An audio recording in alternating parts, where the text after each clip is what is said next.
Merci d'être venus si nombreux, même si la salle est petite. Mais en tout cas, je vous remercie beaucoup d'être venus si nombreux. D'habitude, on n'a pas autant de monde puisque la pandémie a fait que nous avons interrompu nos conférences. Le Forcem a cessé d'organiser des conférences pendant pratiquement 2 ans au public, des conférences grand public. Et là, on renoue petit à petit avec des conférences en présence du public et ça nous fait plaisir de revoir pas mal d'amis du Forcem. Et donc, cette conférence, nous l'avons programmée depuis maintenant quelques mois avec le professeur émérite Daniel Rivet, qui a enseigné, avant de terminer, professeur émérite à l'université Panthéon-Sorbonne à Paris 1. Il a enseigné à l'université Mohamed V à Rabat, je crois. Et puis ensuite à Lyon 2, Lumière. Et il a terminé comme professeur d'histoire contemporain. Il a publié nombre de travaux sur l'IoT, et sa thèse porte sur l'IoT, nombreux ouvrages sur le Maghreb et sur le Proche-Orient. C'est un spécialiste du Maghreb. Et donc, le dernier ouvrage paru, c'est alors l'islam et politique, un peu petit livre de taille et de volume, mais très riche et très précieux par l'analyse et les idées qui y sont développées. Il est édité par les éditions La Découverte, à la collection Repères d'Histoire. Le livre fait 125 pages et contient une bibliographie de 75 auteurs. Alors, les auteurs c'est une très riche bibliographie. Daniel a signalé un nombre d'auteurs, des anciens qui ont travaillé sur la question de l'islam depuis l'orientaliste Massignan, en passant par de nombreux auteurs qui ont travaillé sur la question de l'islam, et notamment il y a aussi cite les travaux de notre ami Lawariadi, qui est présent ici, et aussi jusqu'à la disputation et la réflexion nourrie par les auteurs comme Olivier Roy et Gilles Kepel sur l'islamisation de la radicalité et la radicalisation de l'islam. Et l'élève aussi de Kepel, j'ai vu qu'il a signalé Bernard Rougier, la thèse de Bernard Rougier sur l'islam. Donc, nombre d'auteurs, ça, la bibliographie, elle compte 75 auteurs. Et donc, Daniel a structuré son livre autour de 4 chapitres. Le premier chapitre du livre est structuré donc autour de 4 chapitres. Le premier est dédié à l'islam, au défi de la colonisation, et dans lequel il aborde un peu les tentatives de modernisation sur l'Empire ottoman, des initiatives qu'il appelle, qu'il qualifie des initiatives séculières et autoritaires, mais sans la participation évidemment des peuples. Après la Grande Guerre, l'Empire ottoman est disloqué, et donc le califat aboli par Kemal Atatürk en 1924. En gros, donc, il traite un peu toutes les initiatives de modernisation, que ce soit en Iran, en Turquie, en Tunisie notamment, et surtout en Égypte. Et dans le deuxième chapitre, l'auteur traite de l'insuccès du politique à s'émanciper du religieux. C'est un chapitre très intéressant où Daniel a montré comment le politique est pris en otage par le religieux et ne parvient pas à s'émanciper du religieux. Et donc ces tentatives de modernisation autoritaire n'ont pas eu de succès du fait que l'islam, le politique, est pris en otage très tôt par le religieux et peine à s'émanciper de cette emprise originelle. Et donc, alors c'est un chapitre qui traite des années 1920 jusqu'à 1970. L'islam est érigé en terre d'islam en religion d'État. Alors l'auteur consacre de belles pages à Kemal Atatürk, à Reza Shah en Iran, et à Habib Bourguiba, qui se présente comme le grand réformateur de l'islam, notamment avec l'abolition de la polygamie en 1956, et à la suppression des habous, etc., un certain nombre de mesures qui ont réformé, tant soit peu, l'islam en Tunisie. Alors qu'en Algérie, évidemment, le voisin algérien s'enfonce un peu dans un islam, dans une réislamisation de la société à la norme salafiste, à la norme ulémiste. Dans le troisième chapitre, Daniel Rivet montre l'éruption fracassante de l'islamisme avec la révolution iranienne en 1979. Alors, il souligne l'importance de de l'idéologue égyptien Saïd Qutb, qui a été formé par la confrérie des frères musulmans de Hassan Benna, et qui a été pendu par Nasser pour ses positions extrémistes. Il a été pendu, il a été condamné à mort et puis pendu par Jamal Abdel Nasser en 1966. En réaction à cette répression, donc, il y a eu une vague de violence islamiste et l'assassinat, allant jusqu'à l'assassinat du président Sadat en 1981. Le dernier chapitre du livre, Daniel Rivet, montre un peu l'évolution vers ce qu'il appelle le néo-fondamentalisme et l'instauration de la terreur, avec notamment l'irruption dans les sociétés d'islam des groupes terroristes, faisant semer la terreur dans tout cet espace d'islam, avec l'apparition de l'AIS, du GIA, du Boko Haram, des Shebab au Somalie et jusqu'à Al-Qaïda et Daesh. Il conclut en fait qu'on est loin en fait de l'islam de civilisation, de ce qu'on appelle l'islam des Lumières. Et donc c'est une problématique évidemment classique et ancienne, mais elle est toujours d'actualité. Et l'actualité des sociétés du monde musulman montre combien il est difficile de séparer l'islam de la politique, puisque dès son origine, l'islam s'est se présenté comme à la fois religion et État, aqida ou sharia, dawla ou din, c'est-à-dire religion et État, et foi et législation. Et donc la distinction entre ce qui relève du religieux et du politique est très difficile à faire, puisque l'argument massue que présentent notamment souvent les ulémas ou les fuqaha, c'est l'exemple du prophète qui a été à la fois un chef de guerre, qui a été un justicier, un redresseur de tort, un financier, un prophète, etc. Donc il incarnait toutes les fonctions. Et le califat est l'incarnation parfaite de cette confusion des pouvoirs et le talon d'Achille, si vous voulez, du droit islamique et le droit public. Il a fallu attendre dans le XIIe siècle pour que le Mawardi écrive, je pense que c'est le Mawardi, écrive l'Ahkam Sultaniya, les traités gouvernementaux, pour un peu esquisser les grands principes du droit public islamique. Donc c'est très tardif. L'angle mort et le talon d'Achille du droit islamique, c'est du droit public, alors que le prophète a construit un État, a construit enfin la matrice d'un État en devenir qui s'est incarné plus tard par le califat. Donc je laisse Daniel Rivet vous présenter un peu en gros son livre et les idées qu'il a développées et ses analyses sur le rapport entre islam et politique. Merci, cher Tahar, pour cette présentation.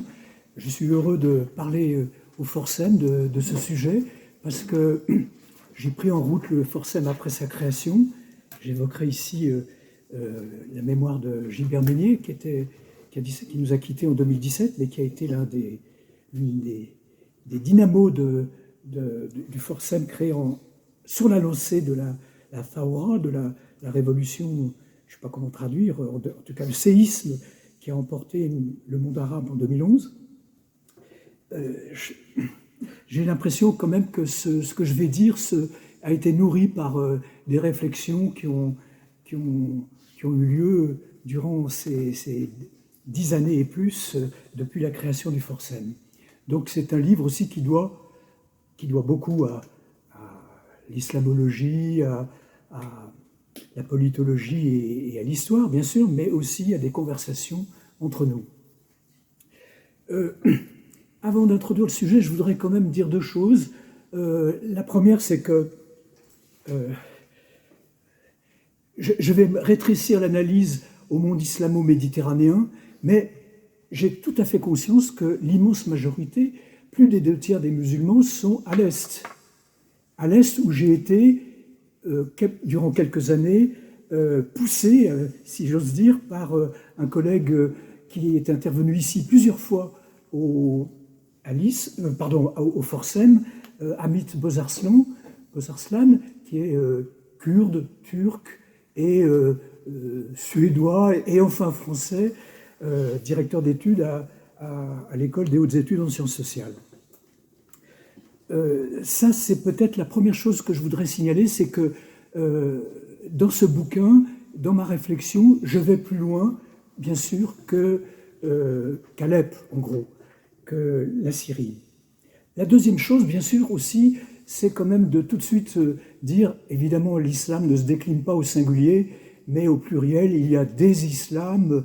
Un grand anthropologue américain, Clifford Geertz, avait écrit un livre qui a été traduit en français, toujours aux éditions de la Découverte, qui ont joué un rôle pilote depuis 30 ans dans la traduction de textes arabes contemporains et puis aussi en anthropologie et sciences politiques.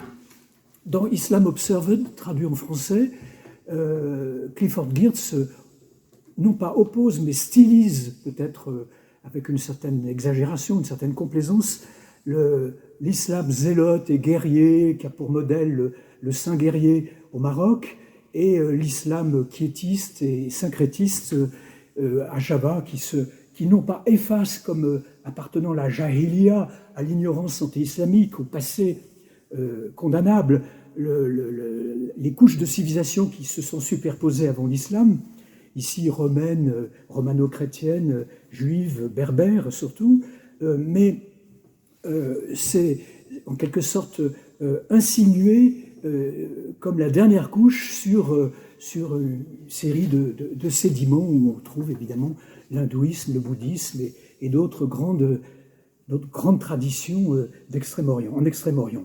Bon, je sais donc que c'est tout à fait paradoxal et réducteur de parler d'islam, qu'on risque, je le sais, d'essentialiser son sujet, mais bon, il faut quand même essayer de penser la question du rapport entre islam et politique, et ce soir, je la penserai dans le cadre islamo-méditerranéen. Voilà, j'aborde le vif du sujet, on pourrait beaucoup parler très longtemps évidemment de l'islam en soi. Tahar a déjà, dans une grande mesure, défriché le terrain. Les trois parties, si vous voulez, entre lesquelles s'articule mon exposé. Une première partie, et j'insiste sur elle parce que les islamologues contemporains, les politologues sautent à pieds joints dessus, et c'est regrettable. Une première partie qui doit beaucoup à l'islamologie et qui est en quelque sorte une réflexion sur qu'est-ce que nous lègue l'islam prémoderne dans ce domaine où l'islam, on le verra, est à la fois la question de l'islam et du rapport entre islam et politique peut être définie avec deux mots, fusion et tension. C'est une fusion mais qui est inachevée. C'est pas une théocratie, c'est pas le césaropapisme comme l'histoire de l'Occident l'a connu, c'est autre chose.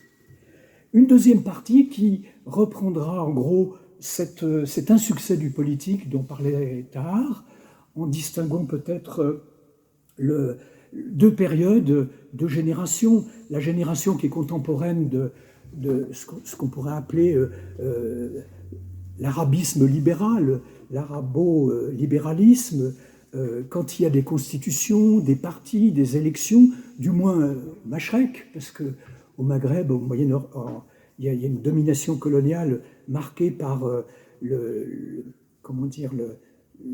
à la fois le national-jacobinisme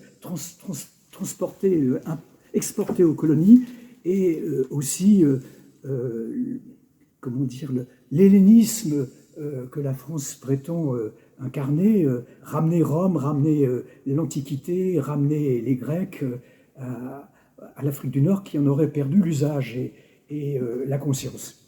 Bon, donc un Moyen-Orient qui est très marqué par cette expérience libérale, et je crois que c'est très intéressant de s'attarder un petit peu sur les raisons pour lesquelles cette expérience a complètement échoué. Et puis la deuxième expérience sur laquelle je passerai beaucoup plus rapidement, c'est évidemment l'arabisme flamboyant, contemporain de Nasser, et puis ses avatars ultérieurs en Syrie et en Irak, parce qu'on se rapproche du contemporain et parce que cette époque s'est forcément éloignée énormément depuis la Naksa, la rechute de 1967 consécutive à la Nakba, à la catastrophe de 1948, à la première guerre israélo-arabe. Alors j'en arriverai et je serai beaucoup plus rapide sur l'islamisme parce que vous savez de quoi il s'agit. Simplement, je distinguerai les deux générations comme le font la plupart des spécialistes de cette question, dont je m'empresse de dire que je ne suis pas. Une première génération islamiste, changer le monde. Une deuxième génération salafiste, se retirer du monde, guérir la politique par le religieux, inonder le politique du religieux, ou bien effacer carrément le politique, ce qui est le cas évidemment de la minorité du pire, comme on dit, Al-Qaïda et Daesh. Et puis, deuxième génération, oui, donc voilà, l'islamisme très rapidement brossé avec ces deux générations et un rapport aux politiques évidemment qui est différent entre 1970 et 1990 et entre 1990 et aujourd'hui. Je pose d'abord le problème après ce premier constat en mettant les pieds dans le plat, en partant de 1925 de Ali Abdelrazik. Ça a été traduit de l'arabe, l'islam et les fondements du pouvoir. Je vais le faire circuler parce que c'est vraiment un livre essentiel, un livre qui met le feu aux poudres, un livre qui pose la question et qui déclenche une controverse qui n'est pas terminée aujourd'hui du tout, loin de là. L'islam et les fondements du pouvoir, c'est une traduction qui me paraît après tout à fait légitime de l'arabe, je ne développe pas. C'est un brûlot qui est lancé par un Azari, c'est-à-dire par un alim, par quelqu'un qui dispose de tout le bagage de la pensée islamique classique, en 1925, dans un contexte particulier sur lequel je passe très vite, qui est l'abolition du califat par Mustafa Kemal, en 1924, la recherche d'un substitut qui pourrait être en Égypte, le roi Fouad, qui pourrait être au Yémen, enfin pardon, au Hijaz, le shérif Hussein, qui ne tarde pas à être éclipsé par le roi Saoud, qui lui-même est tenté à un moment d'endosser le personnage. Bon, c'est dans un contexte qui est à la fois dramatique, les musulmans se sentent orphelins du calife ottoman, jusqu'en Inde, un contexte dramatique et un contexte aussi,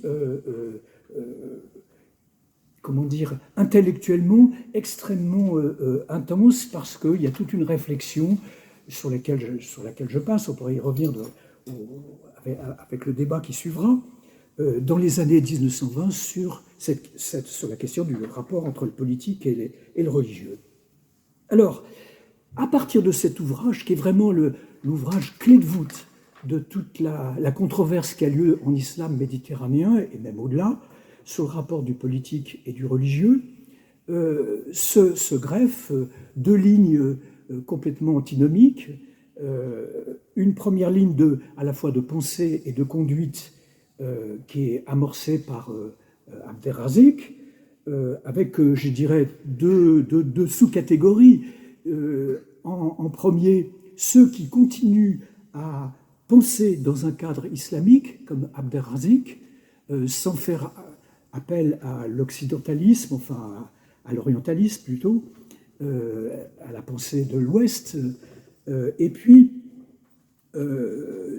et ici, vous avez une citation je me suis trompé, c'est Ashmawi, hein, pardon. Ah non, ça a été rectifié. Dieu voulait que l'islam fût une religion, mais les hommes ont voulu en faire une politique. C'est un très bon résumé de Ali Abdelrazik. Et puis, de l'autre côté, deuxième sous-catégorie, mais dans cette première ligne qui veut séparer le politique du religieux, ceux qu'on pourrait appeler les intellectuels critiques, les intellectuels de culture musulmane, mais qui portent un regard critique sur leur histoire en s'appuyant sur les sciences sociales et sur l'islamologie telle qu'elle se développe à l'Ouest. Alors, bien sûr, je ne veux pas faire un catalogue de ces penseurs. Je voudrais simplement évoquer, puisqu'on est en France, Mohamed Harkoun, qui est typique de cette deuxième catégorie. Bon, il y a donc ces deux sous-catégories qui constituent la première ligne. La deuxième ligne, sur cette première ligne, je vous recommande, c'est le traducteur et l'introducteur de Abdelrazik, Abdou Filali Ansari, qui est un philosophe d'origine marocaine qui vit à Londres actuellement et qui a écrit un livre important qui s'appelle Réformer l'islam, point d'interrogation, une introduction au débat au pluriel contemporain. Il a écrit aussi L'islam est-il soluble dans la laïcité, et c'est un livre qui n'est pas publié à la découverte. Pour une fois que ça arrive, je le signale. Donc voilà la première ligne. La deuxième ligne, c'est ceux qui associent étroitement le religieux et le politique, ceux qui l'imbriquent de façon, comme le disait tout à l'heure Tahar, qu'il n'y a pas de séparation du tout, il y a fusion, il y a une interdépendance totale, din wa daoula, din wa dunia, religion et État, religion et monde, bas monde, profane, le monde des hommes, le pauvre monde des hommes, selon cette ligne de pensée. Alors, bien entendu, cette deuxième ligne peut être symbolisée par Hassan el-Banna et les frères musulmans, qui est une organisation créée en 1928, qui tient à la fois de la Ligue au sens fasciste du terme, il y a un emprunt ici qui est fait à l'Europe, à l'Italie en particulier, de la confrérie, parce que le sacré ruisselle en Égypte, j'ai vécu un petit peu en Égypte, donc je peux me permettre de le dire, le passé en particulier sous la forme d'une arborescence confrérique qui a des ramifications touffues du delta à la Haute-Égypte, qui résonnent dans chaque village. Et puis, c'est donc une ligue au sens fasciste du terme, une confrérie au sens classique du terme, au sens religieux, mais c'est une esquisse de parti politique. Ça le devient même à partir de 1946, puisque à ce moment-là, cette organisation de masse, avec, on estime 600 000 adhérents, se présente à des élections.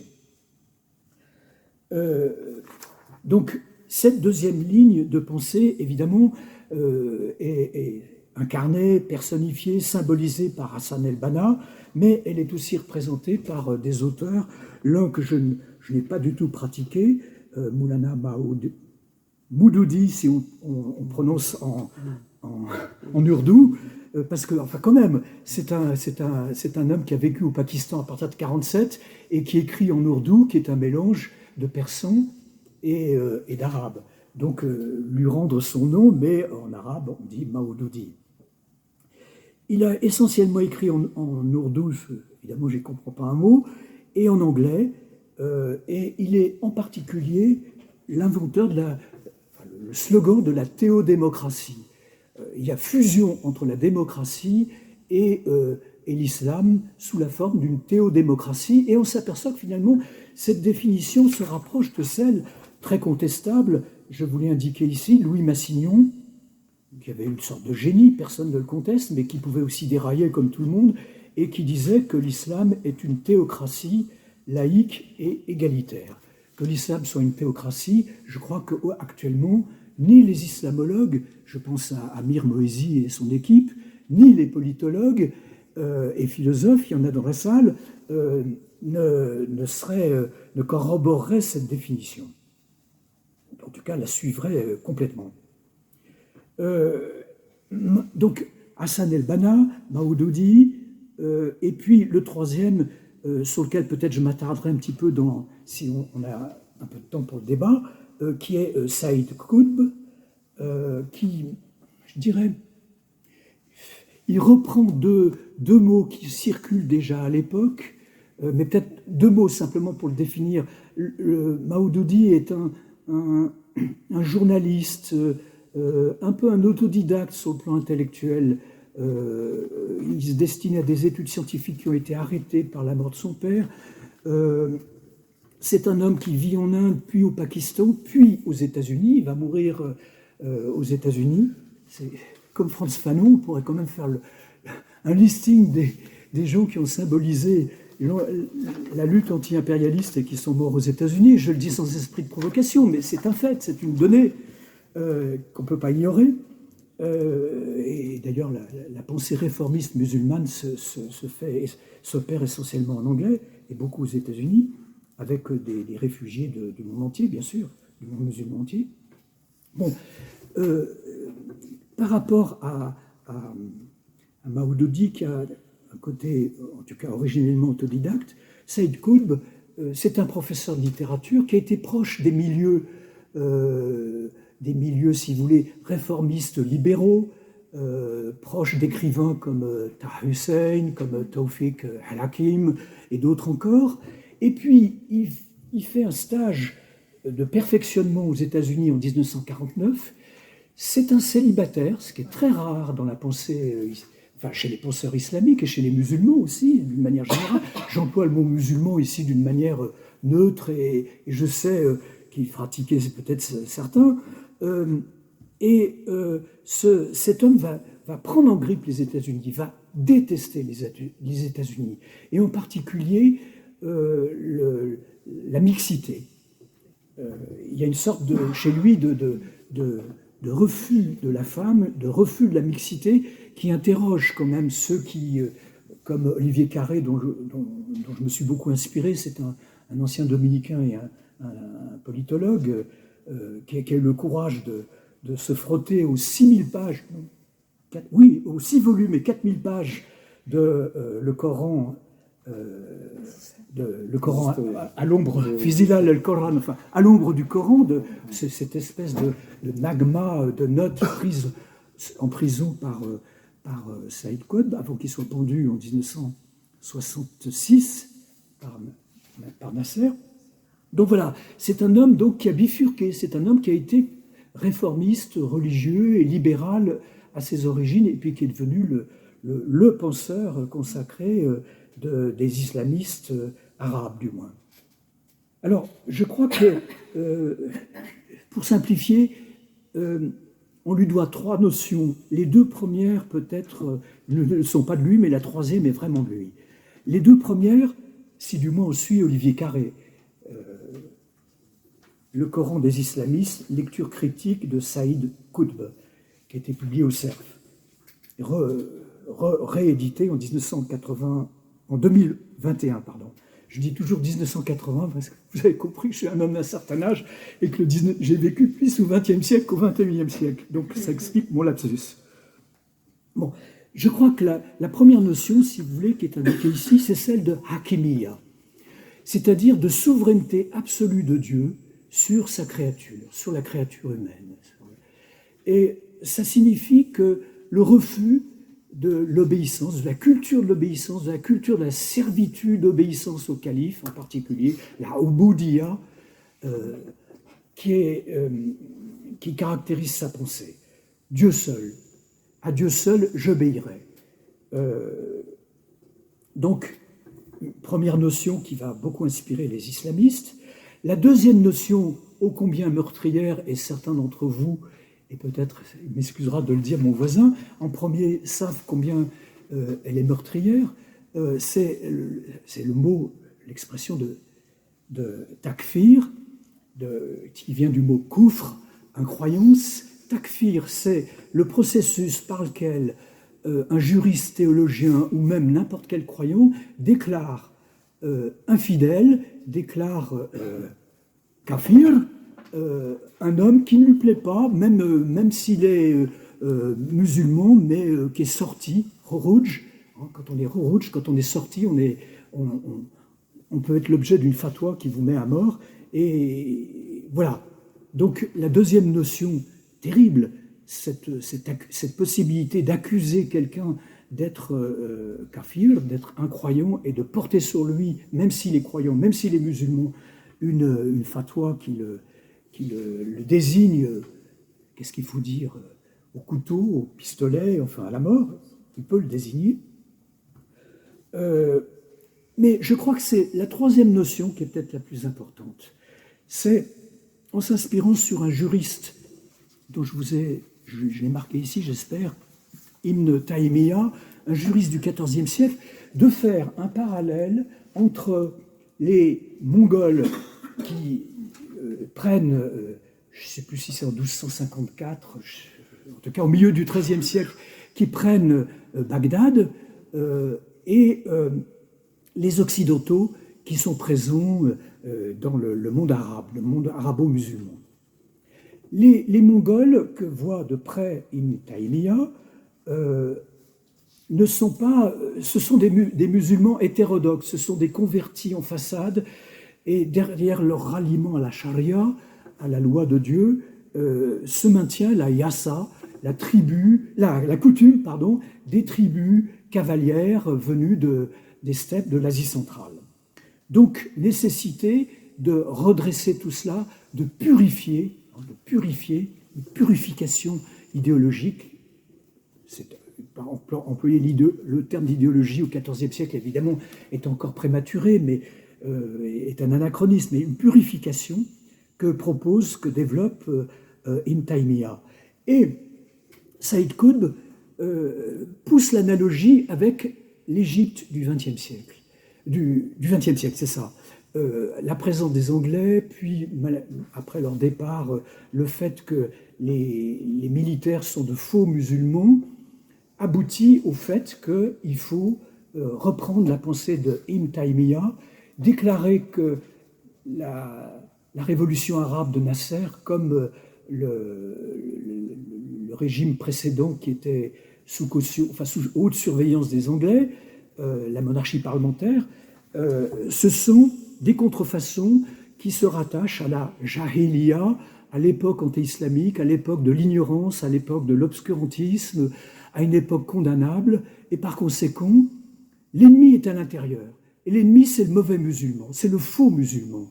Et vous voyez évidemment qu'il ouvre une voie de passage à la pensée islamiste, et à la pensée islamiste appliquée, bien entendu, et pas seulement à la pensée islamiste d'intellectuels organiques qui résonnent en salon. Mais ici, c'est un mécanisme de terrorisme qui n'est pas seulement intellectuel, bien sûr, qui est armé par la pensée de Saïd Qutb.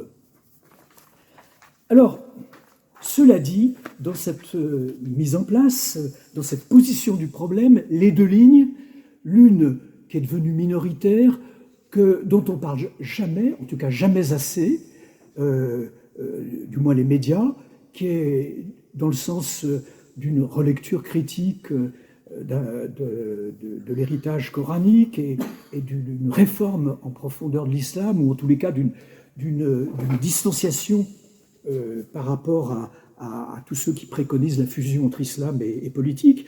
Une deuxième ligne, celle qui commence en fait au XIXe siècle. Il faudrait parler ici de Jamal Eddin El-Afrani, de Rachid Rida, etc. Bon, je n'ai pas le temps, mais qu'on voit bien jaillir, germer, se développer à partir des frères musulmans, à partir de Hassan el-Banna, et avoir une version indienne puis pakistanaise, Maududi, et une version égyptienne qui continue à être efflorescente à travers le monde musulman, et qui a pour sa porte-parole essentielle Saïd Qutb. Alors, j'aborde ma première partie. Rassurez-vous, je vais resserrer les boulons, surtout de la deuxième et de la troisième partie. Et dans cette première partie, consacrée à essayer de comprendre qu'est-ce que l'islam prémoderne nous lègue à nous aujourd'hui, je vais distinguer deux points. Le premier point, c'est de revenir au Coran et de découvrir que le Coran, eh bien, il ne dit pas grand-chose sur cette question du rapport entre politique et islam. C'est pour ça que déclarer que l'islam est une théocratie, c'est complètement discuté et, s'en écarte absolument, pratiquement, tous ceux qui ont contribué à la grande entreprise du dictionnaire du Coran sous la direction de la coordination de Amir Moïsi. C'est quelqu'un qu'il faudrait faire venir au forçat lui aussi, un intellectuel d'origine iranienne et qui est un peu le chef de file, si vous voulez, du courant de l'islamologie contemporaine. Donc, ça sera mon premier point. Et mon deuxième point, nourri par la réflexion alimentée par Tahar, enfin nourri par des entretiens et des discussions avec Tahar, ça sera de prendre 6 mots, ça sera de voir les traces, si vous voulez, que l'héritage, non pas du Coran, mais de l'islamisme, de la pensée islamique postérieure au Coran, nous ont légué 6 mots dont je ferai l'inventaire. Donc voilà ma première partie. Dans cette partie, premier point, très rapidement, puisqu'il ne dit pas grand-chose, qu'est-ce que nous dit le Coran? Eh bien, 3 choses essentiellement, 3 injonctions. D'abord, d'obéir à Dieu, à son prophète et à ceux qui détiennent l'autorité. Ceux qui détiennent l'autorité, j'ai envie de dire en arabe maghrébin, shkoun, qui sait? On ne sait pas, hein. C'est vague. J'y reviendrai. L'autorité, c'est dans la sourate 4, An-Nisa, les femmes, verset 59. Deuxième point, après l'obéissance à ceux qui détiennent l'autorité, la consultation, la délibération. Là, comme on dit en arabe, vous est indiqué, si vous n'êtes pas, ce que je comprends très bien, très calé dans ce lexique, la Shura. Il y a une sourate, la 42, qui s'appelle Shura d'ailleurs. Mais on rencontre 2 fois l'expression, enfin le terme de Shura dans la sourate 3, la famille d'Imran, verset 159, et dans la sourate 42, celle qui s'appelle la Shura, verset 38. Donc le prophète Mohammed préconise simplement, conseille, enjoint ses fidèles, ceux qui le suivent, à se concerter, à délibérer. C'est tout. 2 versets, rien de plus. Troisième notion, c'est peut-être la plus importante parce que c'est là où vont s'infiltrer les experts en écriture islamique, ceux qui vont fabriquer une pensée islamique qui est une pensée tellement riche, tellement mouvante, que je me garderais bien de la catégoriser d'une manière absolue. L'inconvénient quand on se tourne, je sais une parenthèse, quand on ne va pas à l'Est, quand on reste dans le bassin méditerranéen islamique, c'est qu'on tombe comme Harkoun dans la facilité de dire il y a clôture idéologique du texte au XIIe siècle. Après Ibn Rushd, plus rien. Walou. Ben, c'est pas vrai. La pensée islamique a continué dans l'Empire ottoman, chez les Moghols, à Delhi, en Perse, Safavides, merci, etc., etc. Elle ne s'est pas éteinte, elle ne s'est pas arrêtée. Bon, alors, ce que je veux dire ici, cette troisième injonction, c'est, je suis la traduction de Jacques Berck, je prends la sourate 3, verset 110, mais il y a beaucoup d'autres injonctions mot à mot qui disent la même chose. Vous savez que le Coran est sinusoïdal.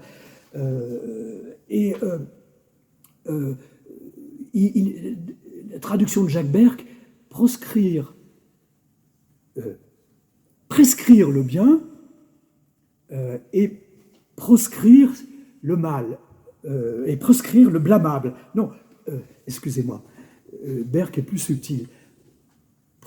Prescrire le convenable, marouf, et condamner, et prescrire le convenable et proscrire al-munkar, le blâmable. La commanderie du bien, le pourchat du mal. Voilà, oui, c'est une autre traduction. Voilà, c'est la commanderie du bien, le pourchat du mal. Mais on peut dire plus simplement commander le bien et pourchasser le mal, etc. Alors, cette troisième injonction va permettre à ceux qui sont experts en écriture islamique, comme je le disais tout à l'heure, de s'engouffrer et de dire c'est nous qui allons nous occuper, de dire où est le bien, où est le mal, quelle est la vérité, où est la vérité, el-haq, où est la justice, el-adl. C'est la communauté des experts qui peut en décider, ça n'est personne d'autre. En tout cas, ce n'est pas le souverain.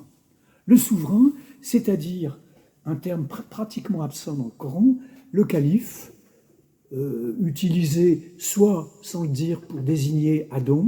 Adam n'est pas Khalifa Allah, n'est pas calife d'Allah, mais c'est tout comme il est préposé à la magnification du nom de Dieu, à une sorte d'exercice de théophanie, d'adoration de Dieu, et il est préconisé aussi, ça peut intéresser l'islam vert, si j'ose dire, ceux qui réfléchissent à la jonction entre islam et écologie, il est en quelque sorte jardinier. Dieu lui a légué un jardin et c'est à lui de le maintenir en bon ordre, de le cultiver, etc. Bon, ça c'est un autre sujet. En tous les cas, le calife n'est pas celui qui commande le bien et pourchasse le mal. Ce sont donc les experts, les ulamas, les fuqaha, je crois que j'ai indiqué ces noms quelque part, oui, les oulémas, comme on dit en français, courants, et les fuqaha, les spécialistes du droit musulman, tout ça est donc sur la feuille. Alors, ce que je voudrais dire ici, c'est que ces spécialistes de l'écriture musulmane ou du droit qu'on peut tirer de la charia, ça dépend des gens, certains disent 200, d'autres 600 passages dans le Coran qui relèvent du droit, de l'application dans la réalité d'injonctions coraniques.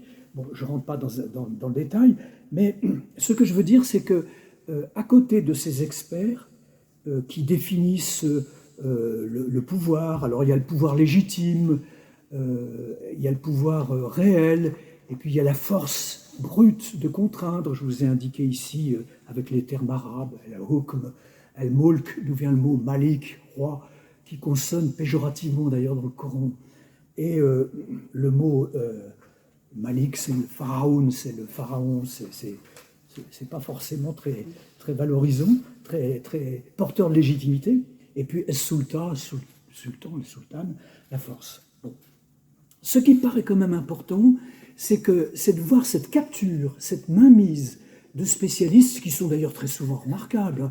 Il ne s'agit pas du tout pour moi de dire tout ça est à effacer, tout ça est à balayer. Il y a une pensée islamique très forte. Mais tout ça est le fait de gens qui ont en quelque sorte capturé le Coran et l'ont tiré dans un sens qui leur donnait la légitimité de légiférer et de conseiller le prince. Mais on n'est pas dans la fusion, car le prince, il gouverne aussi, comme on dit au Maghreb, bassif, par le sabre. Il gouverne aussi par la force de la contrainte, le sultan.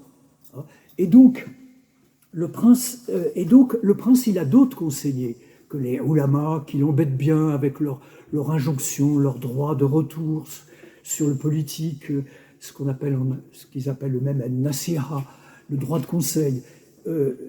Le sultan s'appuie, l'émir, peu importe ce qui détient le pouvoir, le calife, peu importe son nom, il s'appuie sur d'autres experts, d'autres conseillers, dont Ibn Khaldoun serait le prototype. Cet Andalou du XIVe siècle, qui est à la fois un historien, un sociologue et un philosophe, et un théologien d'une certaine manière, bon,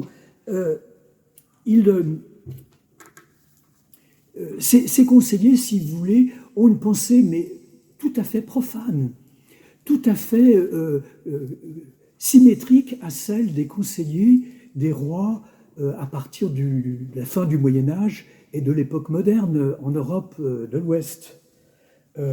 Ils inventent ce qu'en arabe on appelle adab sultaniya, une culture de gouvernement. C'est une traduction un peu fantaisiste, enfin un petit peu tirée par les cheveux. Une culture de gouvernement, c'est-à-dire une expertise politique qui donne lieu à toutes sortes de traités et qui donne lieu en particulier à ce qu'on appelle les miroirs des princes, dans lesquels sont définis des cercles d'équité. Écoutez l'un d'entre eux et vous verrez qu'on est très loin du rapport entre islam et politique, que l'islam est complètement absent, comme en 2011 dans les slogans qui jetaient les manifestants au Caire et à Tunis sur des places publiques. J'ai pris le cercle d'équité le plus bref pour ne pas vous embarrasser avec une trop longue, parce qu'il y en a qui sont très longs. Pas de sultan sans armée. Pas d'armée sans impôts. Pas d'impôts sans prospérité des sujets. pas celle-ci sans justice, ça c'est le seul moment où on effleure le donné coranique, on trouve ici, je traduis l'arabe, el-adl, et pas de justice sans sultan. Vous voyez, on voit une pensée politique s'autonomiser et séparer le politique du religieux avant même les sultans réformateurs, les califes. Non, le califat est rétabli par Abdolhamid III dans les années 1880, mais les grands sultans ottomans de la période des Tanzimat. Donc, je crois que c'est très important de revenir à cet héritage historique, parce que, d'une part, on découvre que le Coran est pratiquement silencieux sur ce rapport du politique et du religieux. Je ne rentre pas je ne vais pas plus loin, je me contente si vous voulez, de donner des points de repère, de donner quelques clés pour la compréhension du problème. Après, vous êtes déjà sans doute allé plus loin, vous pourrez continuer à aller plus loin. Je suis là uniquement comme une sorte de passerelle, et je n'ai pas la prétention de voir une pensée personnelle sur ce sujet qui est très difficile et qui est très explosif.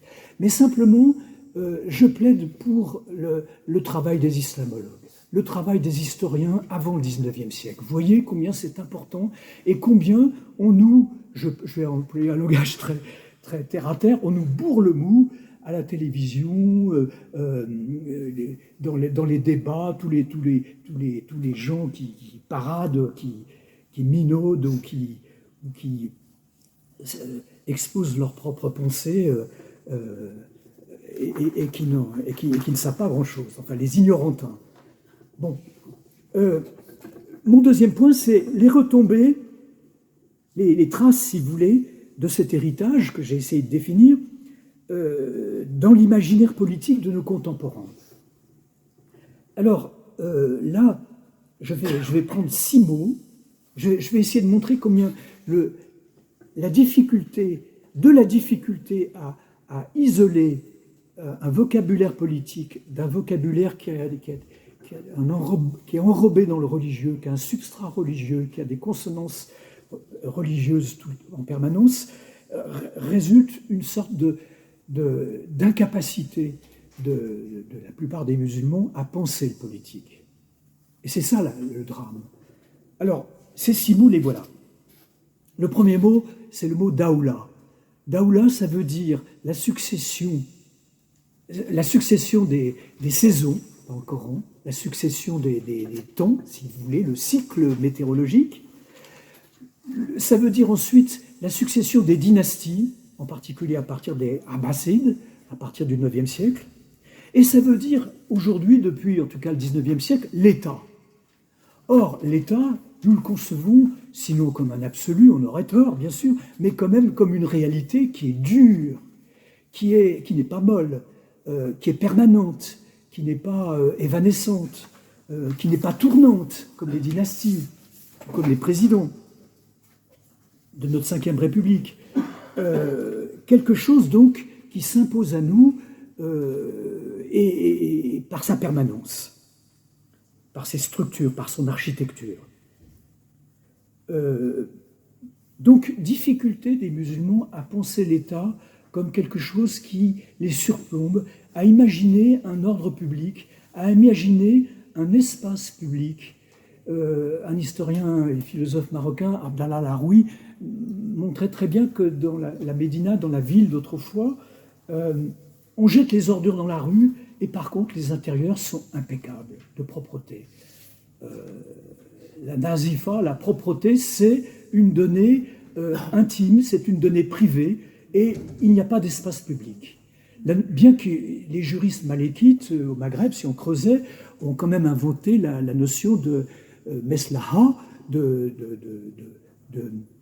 bien commun. Mais bien commun, ce n'est pas tout à fait le bien public. Voilà, premier point. Deuxième point, la notion de houria. Les noms vous sont indiqués ici, page 2, de liberté. Eh bien, dès que les premiers penseurs musulmans du 19e vont entrer en contact avec la pensée de l'Ouest, avec la pensée en particulier révolutionnaire, le slogan liberté, égalité, fraternité, ils vont dire mais nous les avons déjà. il suffit que nous fassions un effort de décantation de notre Touras, de notre héritage, de notre patrimoine, pour retrouver ces notions. Oui, la liberté, ce n'est pas les Français qui l'ont inventée ou qui croient l'avoir inventée en 1789, elle existait déjà dans la cité islamique imaginaire qu'ils fabriquent, ou dont ils rêvent, ou qu'ils imaginent. Le hour, c'est l'homme libre, mais l'homme libre selon le donné juridique dans la cité islamique classique, c'est un homme, pas une femme évidemment, c'est pas une femme non plus en 1789, c'est un homme musulman, ça n'est pas un esclave et ça n'est pas un protégé, un chrétien ou un juif. Je vous ai indiqué les noms sur lesquels je passe.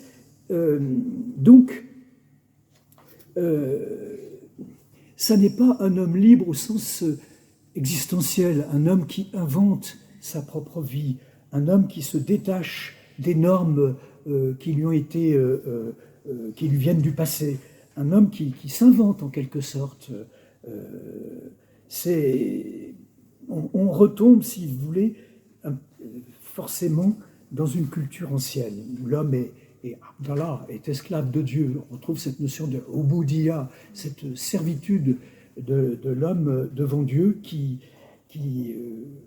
imprègne l'imaginaire des musulmans d'autrefois et sans doute aussi d'aujourd'hui.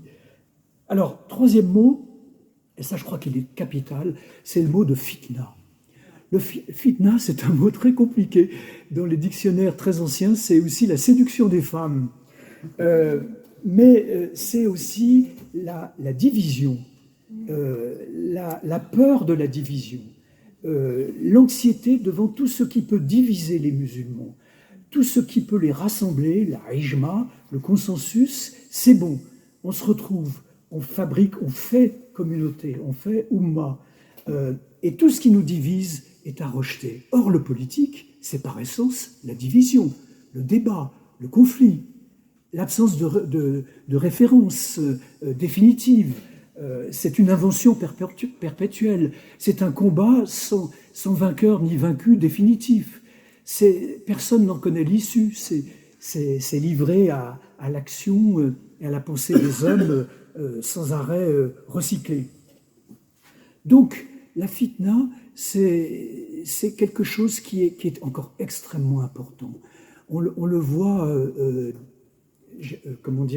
on voit ce thème encore hanter, se promener en tous les cas dans les débats sur l'islam de France, ou en France, comme vous voudrez.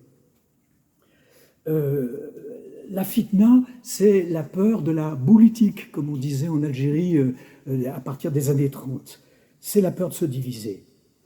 C'est la peur de la shia, la division religieuse, mais aussi la rébellion, avec des mots tirés du lexique coranique, fatan, thaïr, rebelle, insurgé, qui vont être employés pour légitimer le pouvoir, qu'il soit séculier ou religieux.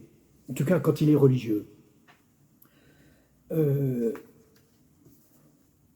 Ça, c'est le troisième mot.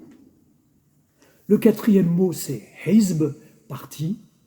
Pour un musulman classique, je n'entends pas pour des musulmans qui vivent en France, il n'y a qu'un parti, le Hezbollah.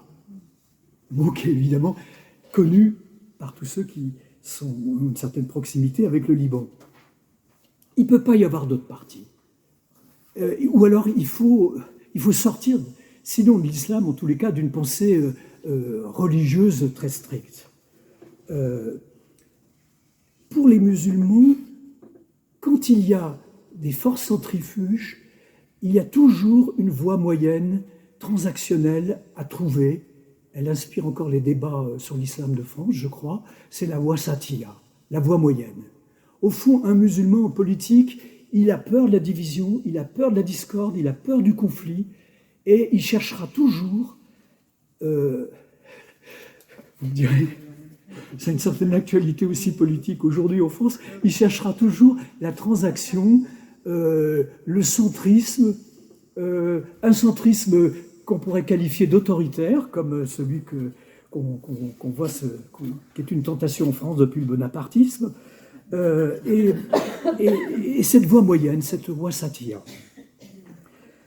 Le cinquième terme, c'est dans la manière de définir l'État-nation, c'est la trilogie que je vous ai indiquée ici, Watan, la petite patrie, le homeland, le pays natal. Le mot existe déjà chez des géographes palestiniens du XIe siècle, donc c'est un très vieux mot de l'arabe classique. Le peuple, Shab, non, excusez-moi, le Kaoum, qui a plutôt une connotation tribale dans le Coran, ce qui fait que des réformistes religieux traduiront par horde, et puis la Ummah, la communauté mère, la proximité entre communauté et mère, la matrice, si vous voulez, et avec des tentatives de hiérarchisation. En fait, les musulmans en islam méditerranéen ne sont pas à l'aise avec ce concept d'État-nation qui vient d'ailleurs. Et ils vont chercher une définition. Le mot fluctue d'ailleurs dans un pays comme le Maroc qui m'est familier. On dit Watan, et puis ça veut dire la patrie, l'État-nation, et fakat, ça suffit. Tandis que en Tunisie, on verra des penseurs hiérarchiser ces trois termes, dire le homeland, le Watan, c'est la Tunisie, le Kaoum, c'est la Kaoumiya Arabia, c'est la nation arabe, clin d'œil ici du côté de Nasser, et en troisième lieu, il y a la Ummah, la communauté des croyants, la communauté des musulmans, et il y a une sorte de flou, si vous voulez, comment on passe de l'un à l'autre, comment se fait l'interaction entre les trois. C'est la difficulté de beaucoup de musulmans, pendant longtemps, à définir l'État-nation qui, aujourd'hui, se cristallise, se solidifie. Je ne le conteste absolument pas. Mais je ne suis pas dans le très contemporain. Je suis dans le XXe siècle, disons, entre 1920 et 1980, disons, pour préciser.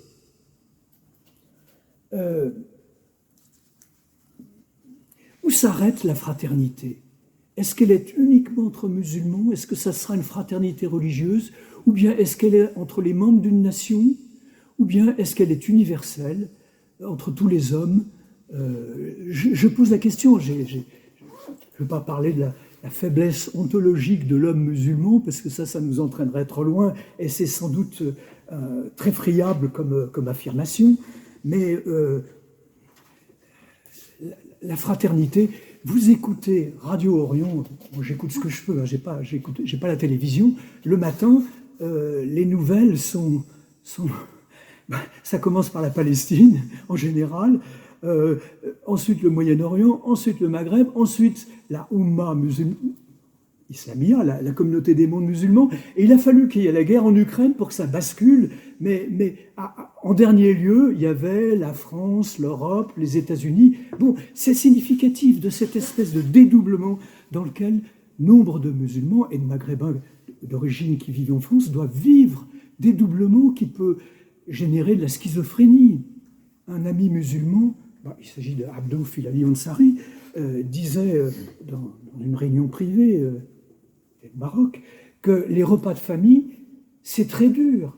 Les grands-parents sont encore dans une galaxie presque d'avant Galilée, et les petits-enfants sont dans le hub, enfin dans pas le hub, l'amour de la patrie, mais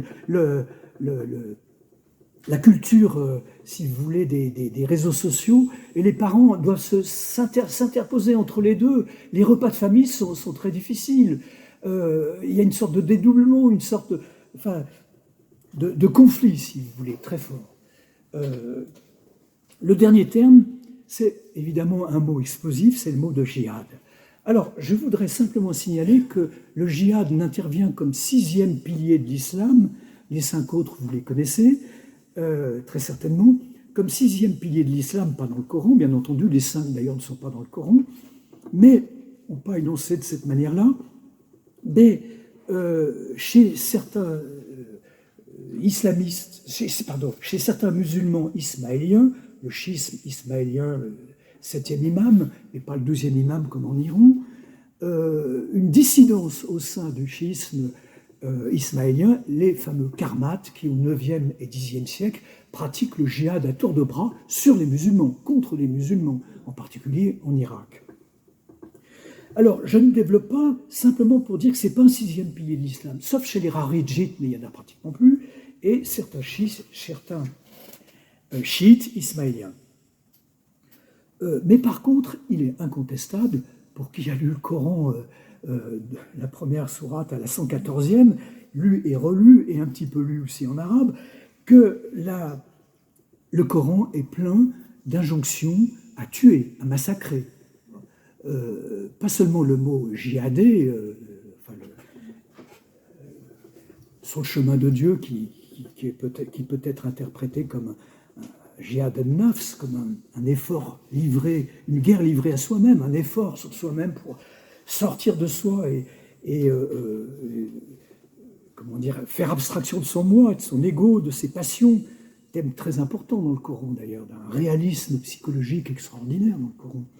Mais le combat sacré, j'aime mieux l'expression combat sacré que guerre sainte, qui tout de suite fait un peu croisade, un peu pensée chrétienne, scolastique, mais médiévale. Le combat sacré, excusez-moi, mais dans la sourate 2, la vache, dans la sourate 8, le butin, dans la sourate 9, qu'on traduit différemment, mais enfin, je suis ici la traduction la plus fréquente pour dire la taouba, le repentir.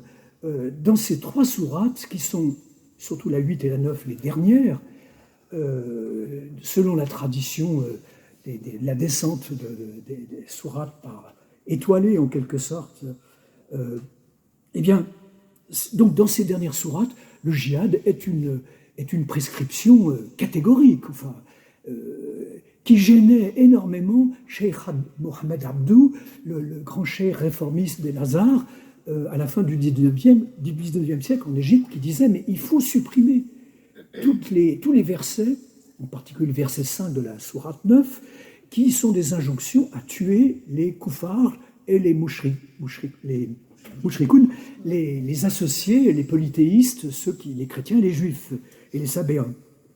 Il faut les supprimer et il faut mettre en avant tous les versets qui mettent l'accent sur la rama, sur la miséricorde, sur le Dieu qui pardonne et non pas le Dieu vengeur qui écrase un peu, et même beaucoup, les sourates 8 et 9. Alors, ce que je voudrais simplement dire ici, c'est qu'il y a une certaine retenue, il y a des précautions qui sont prises dans le Coran. On ne peut pas dire qu'il y a une culture guerrière dans le Coran, comme il y aura une culture guerrière chez les Templiers, comme dans une certaine mesure, il y a une culture guerrière aussi dans le Premier ou l'Ancien Testament, comme vous voudrez. C'est par la suite que les prescriptions sur le djihad vont être durcies, en particulier durant les guerres de conquête entre 620 et l'arrivée des Omeyyades, disons 670. Je ne développe pas, simplement pour dire que ce fameux djihad a été d'abord appliqué, retourné essentiellement contre des musulmans, si vous faites le décompte, aujourd'hui comme hier, parce que c'était un moyen pour les pouvoirs séculiers, mais qui se paraît de religieux, d'une vêture religieuse, de trouver une légitimité, de déclarer rebelles, fatan, faillir, etc., les musulmans qui refusaient l'autorité du prince qui les gouvernait, les rebelles. Donc, le djihad a été essentiellement un instrument de politique intérieure. Ne pas l'oublier quand on va le voir être repris dans la 3e partie. J'en arrive alors à la 2e partie, je serai beaucoup plus bref, simplement pour dire dans cette 2e partie qu'il y a une première génération qu'on trouve surtout en Égypte. L'Égypte se libère des Anglais avec le Waft, le parti de l'indépendance, la délégation notamment, qui va à Londres, Waft, Saad Zaghloul, et entre 1923 et 1952, en Égypte, il y a une monarchie parlementaire, un roi, un Malik, Fouad, puis Farouk, mais aussi une constitution, 1923, et des partis, et même un arc-en-ciel, et par conséquent, comme diraient les politologues d'aujourd'hui, une offre politique, un arc-en-ciel. Il y a des ligues fascistes, fascinées par le modèle italien puis allemand. Il y a un grand parti populiste, le WAFT, assez démagogue. Il y a un parti qui a assimilé la pensée libérale anglaise, l'advocacy, etc. Le parti libéral constitutionnel, avec la grande figure de Mufti el-Saïd, qui est un homme que je crois beaucoup de penseurs réformistes aujourd'hui redécouvrent. C'est un homme vraiment important. C'était le Raymond Aron, si vous voulez, d'une certaine manière, du monde arabe.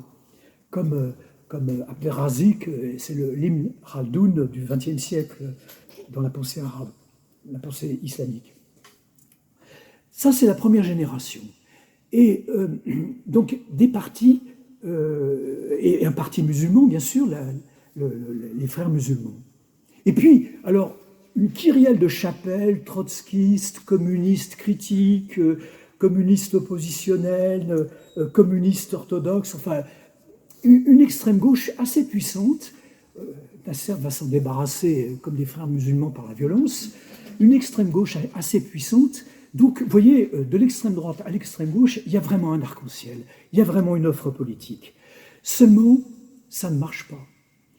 Ça ne marche pas seulement parce que diront ceux qui ont critiqué cette expérience, c'était les libéraux, c'était l'apanage de grands propriétaires fonciers qui vivaient de l'exploitation du coton, des marchands, des grands marchands d'Alexandrie et du Caire, etc.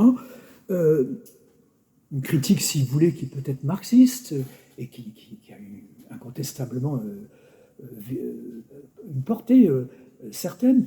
Mais je crois que la raison essentielle, c'est celle qui nous intéresse dans le rapport entre politique et religieux, c'est que ces gens d'avant-garde comme Mufti el-Saïd, comme Taha Hussein et tant d'autres, ces gens constituent une minorité qui n'arrive pas à faire boule de neige dans la société égyptienne. Et là, il y a un livre que je vous encourage à lire. Lisez pas toutes ces saloperies qu'on écrit aujourd'hui, enfin tous ces mauvais romans, y compris de Leila Slimani, mais lisez des vrais romans arabes, dans des grandes traductions.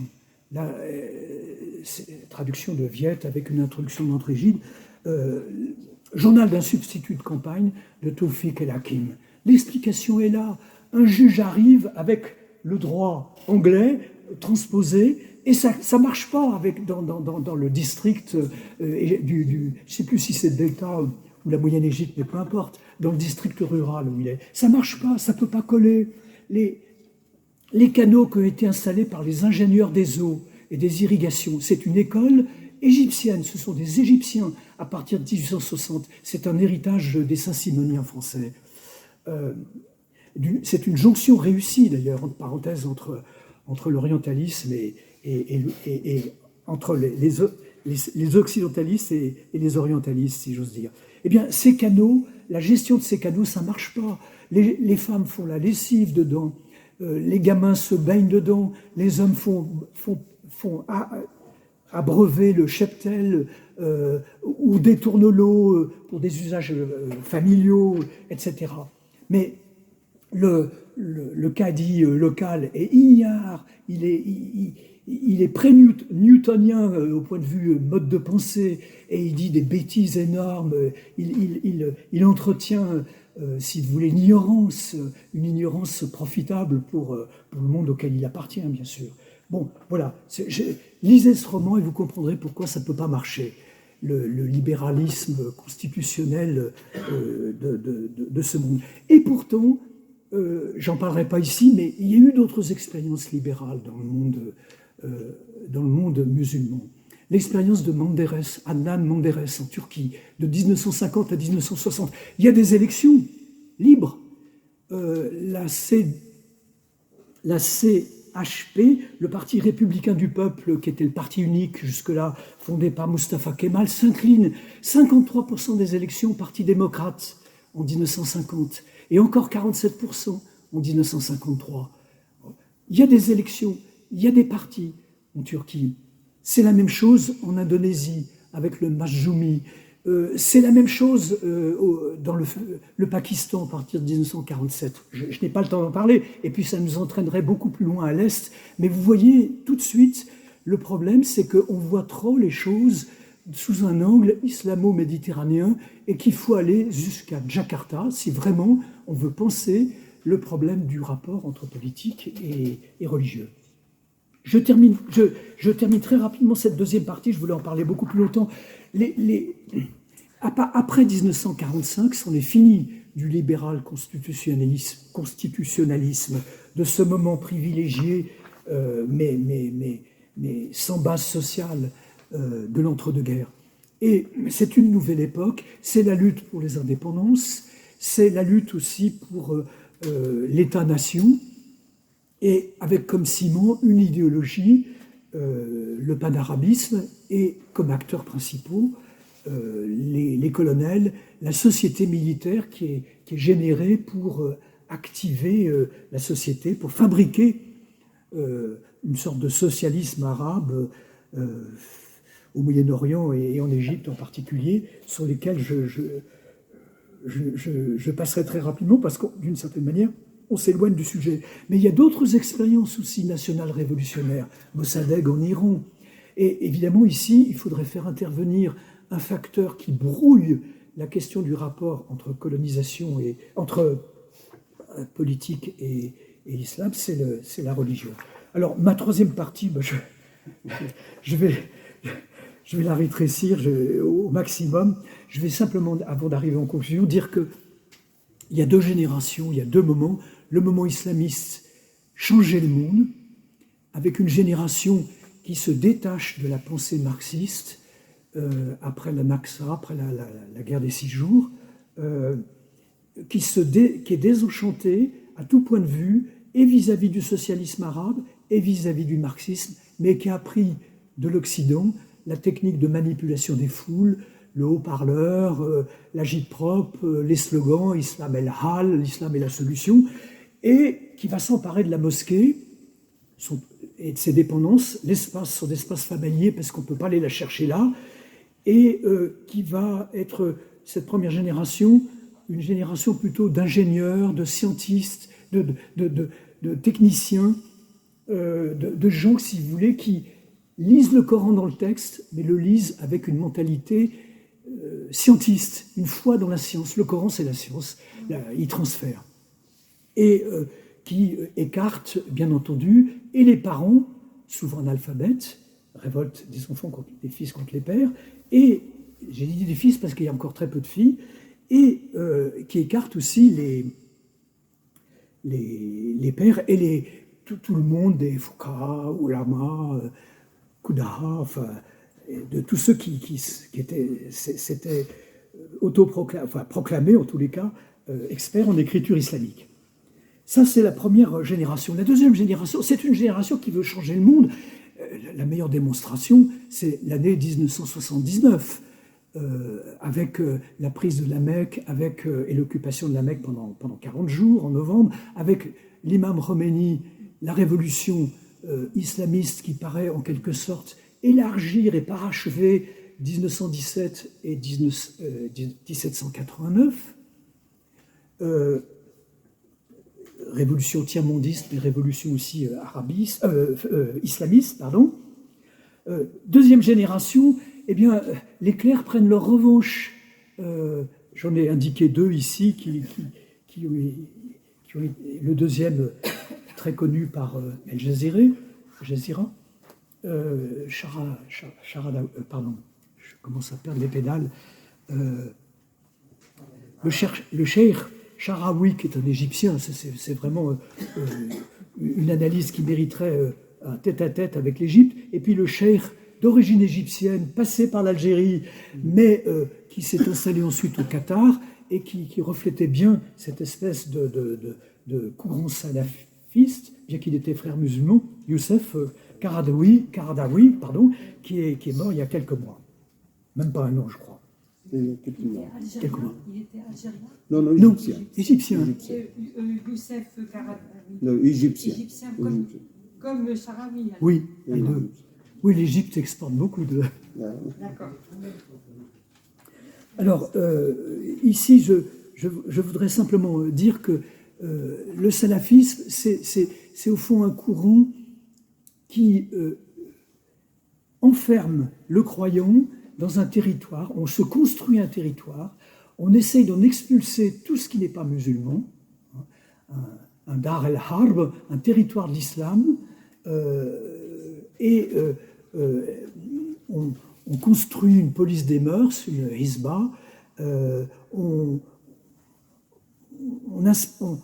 développe une religion qui est surtout négative, comment se comporter en juriste, en homme qui n'enfreint pas la loi, au point de vue vestimentaire, au point de vue pilaire, au point de vue hygiène de la santé, au point de vue rapport sexuel, à tous les points de vue, c'est très moraliste, rigoriste et dans une grande mesure aussi puritain. Mais comment dire, c'est régler le problème politique par le religieux. On s'éloigne du politique. C'est un rapport d'éloignement politique. Alors, le salafisme, c'est un mot très, très passe-partout, très vague, hein, une valise, parce que si on rentrait dans les détails, les frères musulmans sont les grands ennemis des salafistes depuis la guerre, la première guerre d'Irak en 1991. Mais j'emploie ce mot valise.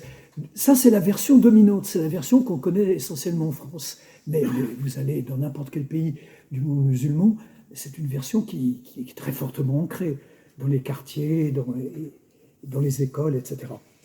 Il y a une version minoritaire, une version dure, la minorité du pire, Al-Qaïda, Daesh. Ça, c'est pas éloigné, régler le politique par le religieux en ignorant le politique, c'est effacer complètement le politique. C'est, comment dire, c'est difficile de dire en deux mots ce qu'est cette minorité du pire.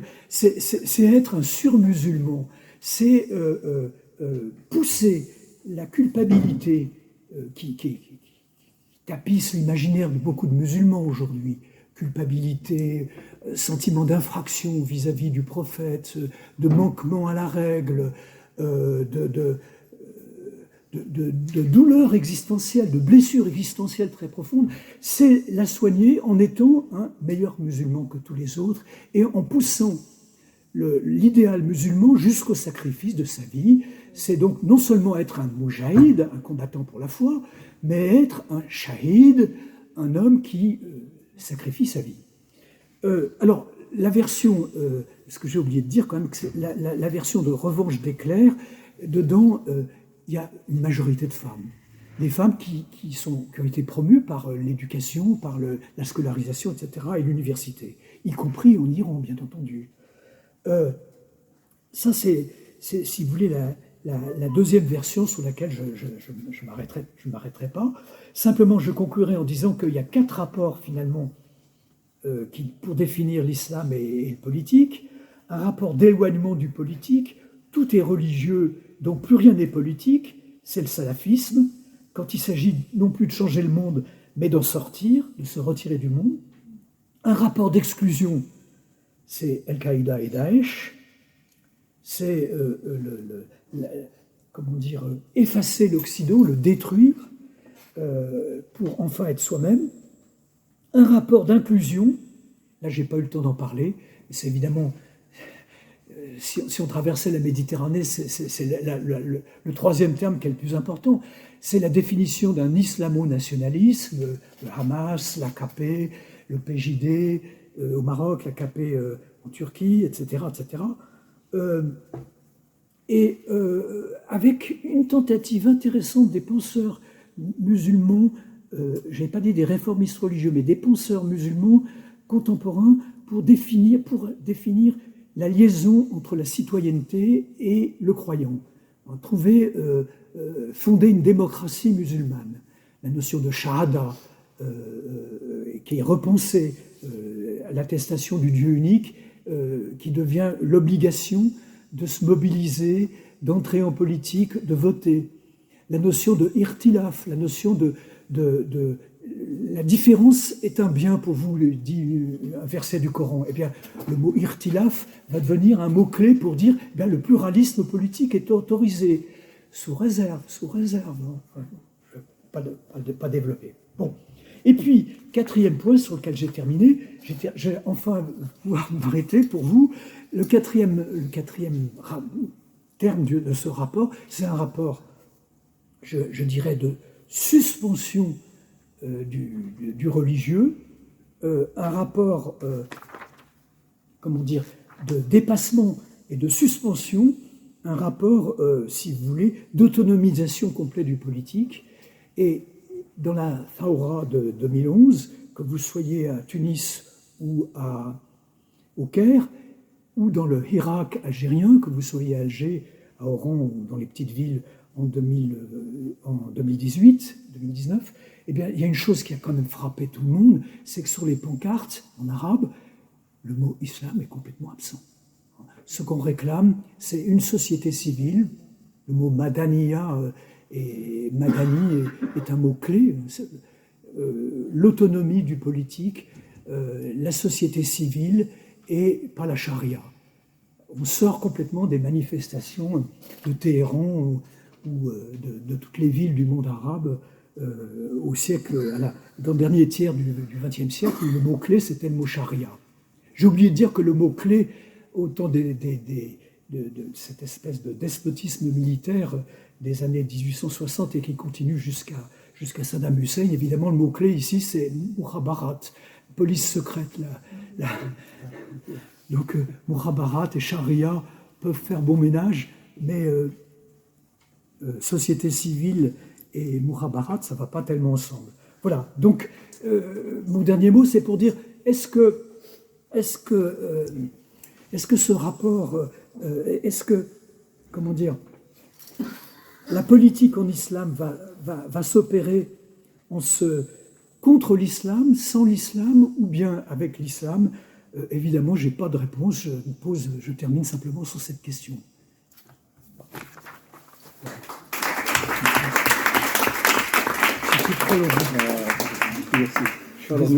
Merci à vous. Merci à Daniel d'avoir exposé de façon très claire les grandes idées de son livre et au-delà même. Donc la rétrospective historique en allant jusqu'à la dynastie abbasside et jusqu'aux auteurs contemporains sur le rapport entre islam et politique me paraît très, très clair et je vois que tu as fait un excellent travail, tu as travaillé encore ces derniers jours.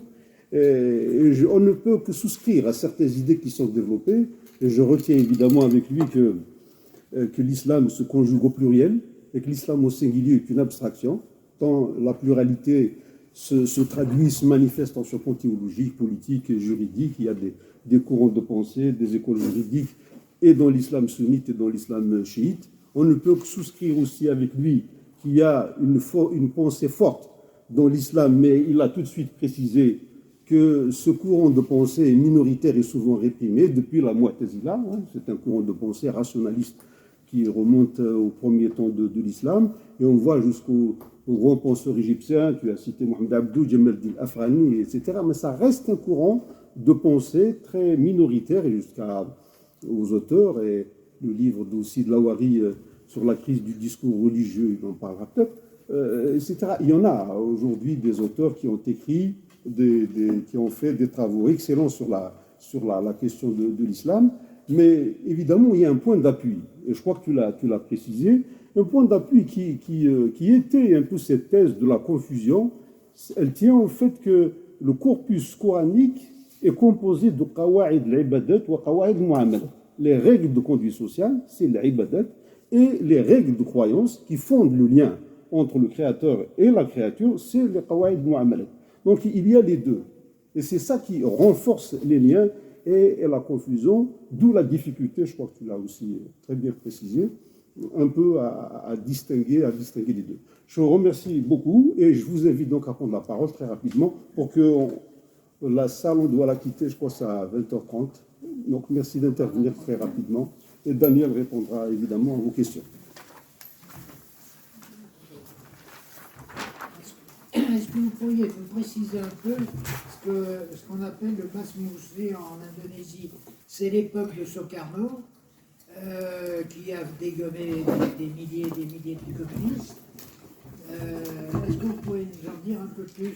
Et puis là, j'ai rajouté, en regardant les noms, je pensais à un pays qui est le Soudan. Il y avait un cheikh qui s'appelait Al-Tourabi, un Sorbonnard qui a fait ses études à Paris, qui était le vrai leader religieux du pays. Merci. Je vous réponds tout de suite. Ça laissera peut-être le temps à d'autres questions de se préparer. Le Majjoumi, c'est un parti qui avait comme programme d'instaurer dans la société indonésienne la charia. Donc c'est un parti carrément islamique, je n'ai pas dit islamiste, qui se crée juste après 1945. Mais on est dans une Indonésie où le mot d'ordre, le credo, si vous voulez, la akida, comme tu disais, la croyance, comment dire, l'architecture de la croyance, c'est la Pancasila, et avec le 5e terme seulement qui parle d'un Dieu unique. Les 4 autres termes, je ne vais pas les définir, ça nous entraînerait trop loin, mais essaye de penser politiquement l'avenir de l'Indonésie. Alors, une seule référence au Dieu unique, c'est ce qui permet au pluralisme de se développer. Il y a le Parti indonésien d'indépendance, le PDI, de Sukarno, qui, de 1945 à 1957, est dans des coalitions. Le Majjoumi, parti démocrate musulman en quelque sorte, parti qui cherche à devenir démocrate, qui est dans des coalitions.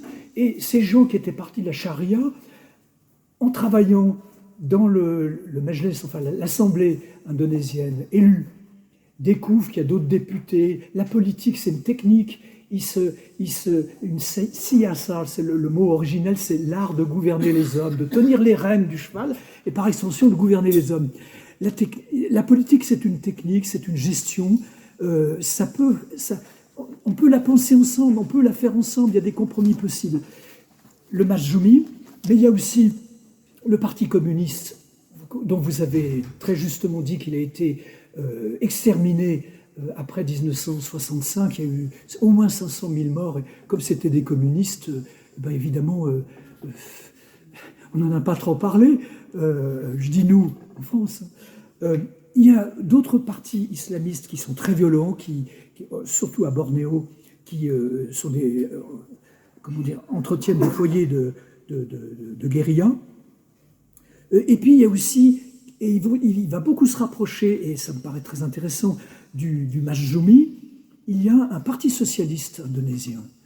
Et aux élections de 51, les 3 partis dominants, c'est le Majjoumi qui est en tête, le parti de Sukarno, à peu près pareil, et le Parti communiste.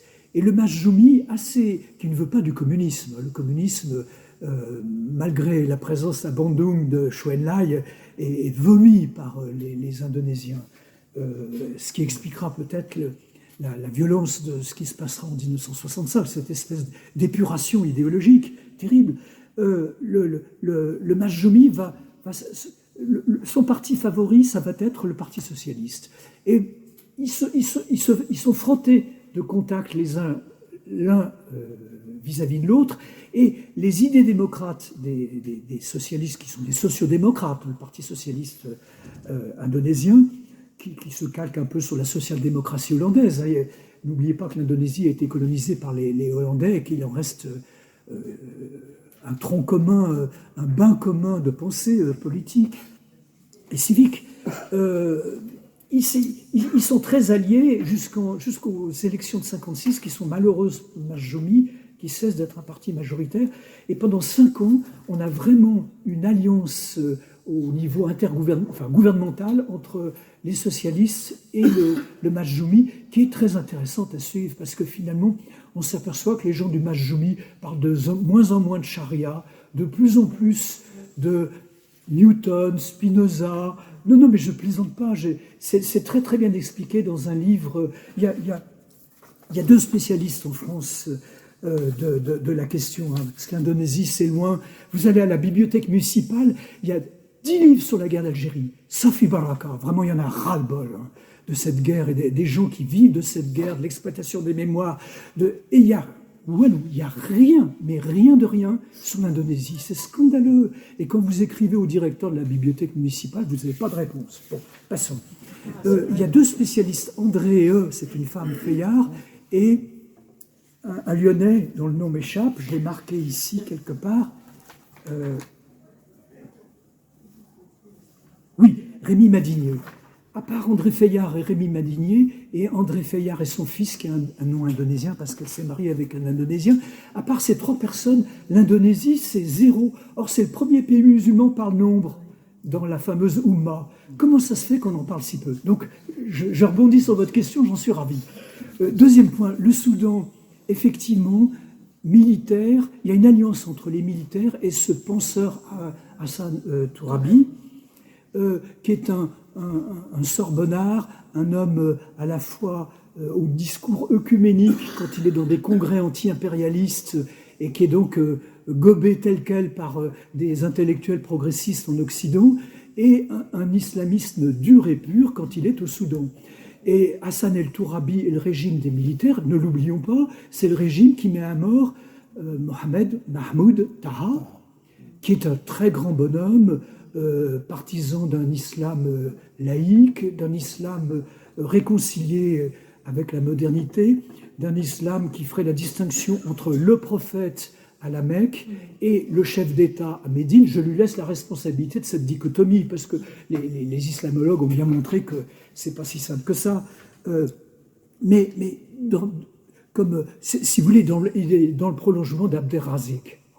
C'est quand même un homme qui est pendu. Et Hassan el-Tourabi n'aura pas un mot pour regretter cette condamnation. Donc, c'est difficile de parler de manière neutre d'Hassan el-Tourabi, qui est un homme à deux visages, enfin à deux discours. Je pense que c'était... À double face selon où il se trouve. Voilà. Il n'avait pas le même langage à Paris et à Carton. Voilà, exactement. D'autres questions? Lawari, peut-être? Non, j'ai bien aimé l'exposé, il est très riche. Évidemment, il aurait fallu peut-être en 5 heures pour que mais c'était assez pédagogique et assez éclairant.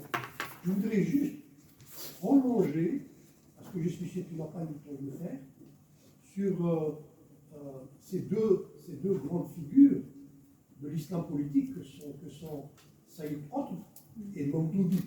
Ce sont les deux doctrinaires. Et ce ne sont pas des savants musulmans, des oulémas. Ce sont des idéologues, dans le sens moderne. Ce sont des idéologues.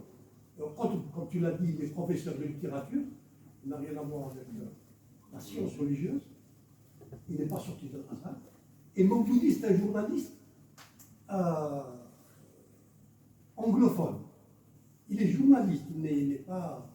Et tu l'as bien souligné. Alors, je voudrais juste dire quelque chose au sujet de Mawdoudi. Le slogan, le Hakimiyya lillah, la souveraineté appartient à Dieu, c'est de Mawdoudi. Mais il ne connaît pas l'arabe. Et Hakimiyya ne veut pas dire souveraineté. Hakimiyya veut dire arbitrage. Et d'ailleurs, en arabe, l'arbitre d'un match de football, il s'appelle le Hakim. Donc il ne sait pas, il ne connaît pas l'arabe. Le deuxième slogan dévastateur, aussi de lui, la démocratie est impie. Et pourquoi il dit ça? Il était contre la séparation du Pakistan et de l'Inde. Pourquoi il dit ça? Il dit ça parce que, à la veille de l'occupation anglaise, la dynastie qui régnait en Inde était musulmane. Et donc, à l'indépendance, le mouvement nationaliste hindou, où il y avait des musulmans et des hindous, il prônait la démocratie. Et pour Mawdoudi, comme les musulmans sont minoritaires, Donc ils perdraient le pouvoir à nous deux. Et voilà pourquoi il disait la démocratie coffre. La démocratie est impie. Parce que ce sont les musulmans qui doivent gouverner en Inde. Ce sont les 120 millions ou 150 millions de musulmans de l'Inde qui doivent gouverner les 500 millions voilà d'où ça vient, la démocratie encore. Ça vient de l'expérience historique hindoue et c'était incroyable. En tous les cas, merci pour ton exposé. Merci. Si je peux rebondir, je dirais idéologue, tout à fait, je dirais même idéocrate. Et sur le deuxième point, tu as bien senti que c'est un peu un point fragile chez moi. Maoudoudi, dans l'encyclopédie de l'islam, il y a une notice, mais je ne suis pas allé plus loin. Le deuxième tome qu'on trouve à la BM, c'est très intéressant de travailler à la BM sur l'islam parce qu'on est environné de filles voilées. Moi, je trouve que c'est une expérience humaine à faire. À la bibliothèque de Lima aussi, à l'étage en bas, à l'étage Kalam, Usul el-Fiqh, etc. Bon, passons. Je ne savais pas que Maoudoudi était contre la partition, tu vois, tu me l'apprends.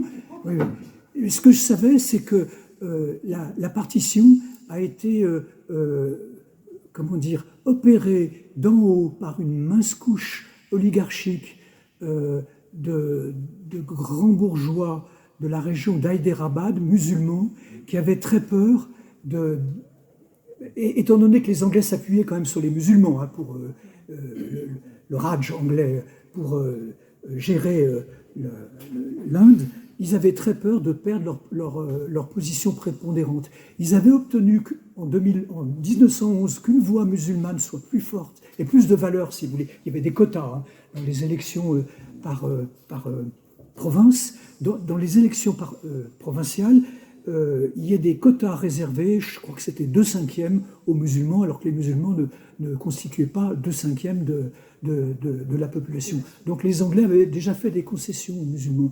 Mais tu as tout à fait raison de dire qu'il y avait beaucoup de musulmans dans l'entourage de Gandhi, et que Gandhi parlait de vivisection à propos de la partition, et que c'était un drame dont ni le Pakistan, ni le Bangladesh, ni l'Inde ne se sont... L'Union indienne se relevée. Après la partition, il y a eu évidemment des musulmans qui sont restés en Inde. Ils ne sont pas tous partis au Pakistan. Qu'est-ce qu'il a dit? Il a été condamné par les ulémas hindous. Il a dit que tous les musulmans qui restent en Inde et qui restent sous l'autorité non musulmane, leurs femmes, leurs biens et leurs enfants sont haram.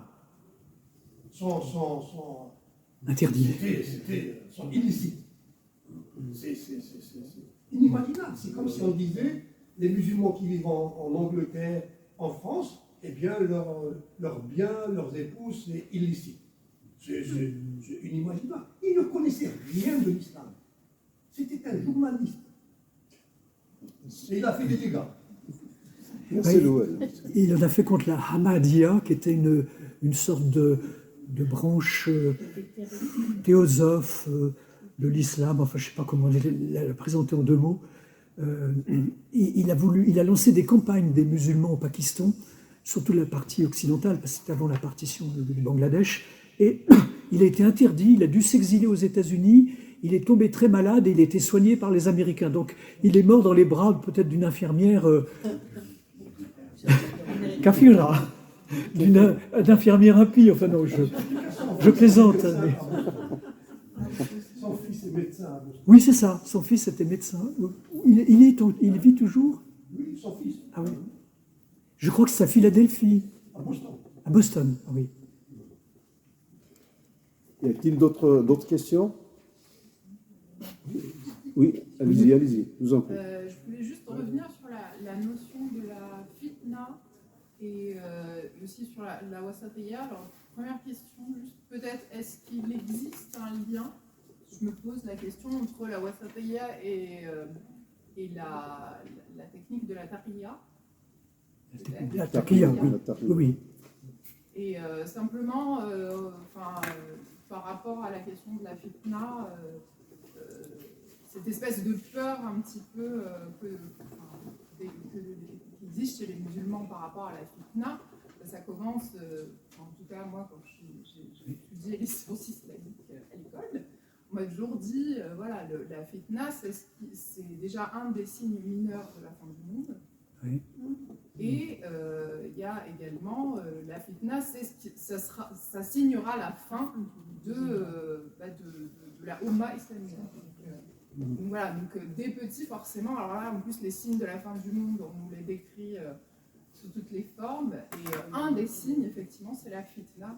Peut-être que cette peur-là aussi, ça donne cette théorie-là. Voilà, puis aussi la notion de la taqwa. Alors, je ne peux que faire un commentaire sur votre commentaire qui est tout à fait pertinent. La taqliya, c'est la crainte révérentielle de Dieu, si vous voulez, ce qui fait qu'un musulman doit toujours être en règle avec la charia, avec les énoncés qui en dérivent, le fiqh, etc. Mais ça inspire aussi des sentiments, on le voit bien dans le livre de Nefissa Zerdoumi, sur comment on devient une petite fille devient une femme à Nedroma, dans la région de Tlemcen, dans les années au pire moment de l'occupation française, enfin de la colonisation française, vers 1930-1940. Ça inspire aussi à ces gens qui sont des dévots des gestes d'une grande délicatesse. C'est pas uniquement quelque chose de péjoratif, un taqliya, c'est pas quelque chose de négatif seulement, c'est pas seulement la peur, hein. C'est aussi aller vers l'autre, l'accueillir, lui sourire, ramasser le pain dans la rue et le mettre à un endroit parce qu'il ne faut pas qu'il soit souillé, parce que c'est un don de Dieu, etc., etc. Enfin bon, on pourrait aller très loin ici dans cette description de la taqliya. Oui, il y a un lien, bien sûr, entre la fitna et la taqliya. Tout ça s'emmanche, enfin, dans une sorte de religion de la peur qu'on pourrait trouver aussi dans le christianisme, dans sa version catholique comme dans sa version musulmane. Tous les monothéismes ont sécrété cette religion de la peur, de ne pas être en règle, de ne pas faire son salut. Faire son salut pour un musulman, c'est reconnaître l'unité de Dieu, que Dieu est unique, la tawhid. C'est, en troisième lieu, mais le deuxième lieu m'échappe, se préparer à l'au-delà. Hein, c'est une théologie du mérite, de la contribution, si vous voulez, regarder ses actes dans le mizan, dans la balance du jugement dernier. Et puis le deuxième point, je l'ai oublié, je suis désolé, mais votre remarque est accentuée, enfin la justesse de votre remarque est accentuée par ce que vous dites sur la vision eschatologique qu'il y a dans l'islam. Je le rappelle, dans l'islam, vous avez 114 sourates. De la sourate 81 à la sourate 114, elles sont toutes eschatologiques. Elles sont d'ailleurs magnifiques. Qu'on soit croyant ou incroyant, de quelque religion qu'on soit, c'est des textes splendides. Et je vous conseille de les lire, soit dans la traduction de Jacques Berg, qui est somptueuse mais un peu baroque, c'est un peu comme la Bible traduite par Sylvestre de Saint-Cy au XVIIe siècle, pour les messieurs de Port-Royal, c'est quand même, quelquefois, ils méritent. Mais traduire voile, par exemple, au lieu de dire voile avec toute la crispation hystérique qui enfonce autour de ce mot, le traduire par châle, menti, c'est superbe, ça démine le problème, et ça rappelle que le voile a existé avant l'islam, et qu'il existe en dehors de l'islam. Je vous renvoie à Germaine Tillon, le haram et les cousins. Alors, il y a toute une perspective eschatologique dans le Coran, et cette perspective eschatologique est complètement écrasée par les islamistes. Il ne s'agit pas de tuer tout le monde, enfin d'effacer tout ce qui n'est pas, tout ce qui est illicite. C'est plutôt une tension. Si on se met à se parler de la vision du temps dans le discours coranique, on n'a pas terminé, mais c'est une tension très forte qui, d'une certaine manière, annule le temps. Dans le judéo-christianisme, il y a entre un déjà là, le texte, et un pas encore, le royaume de Dieu, il y a un temps intermédiaire, un temps intercalaire. Dans l'islam, on saute à pieds joints de l'immédiat à l'apocalypse, enfin au royaume de Dieu. cette espèce d'attente, cette espèce de tension eschatologique, on la voit admirablement dans un roman égyptien de Ritani, je ne sais plus son prénom, mais Les Illuminations, El Futuwat. C'est magnifique. Nasser qui est comparé au dernier personnage à l'émir Omeyyade qui a assassiné Hussein, l'un des deux fils de Ali.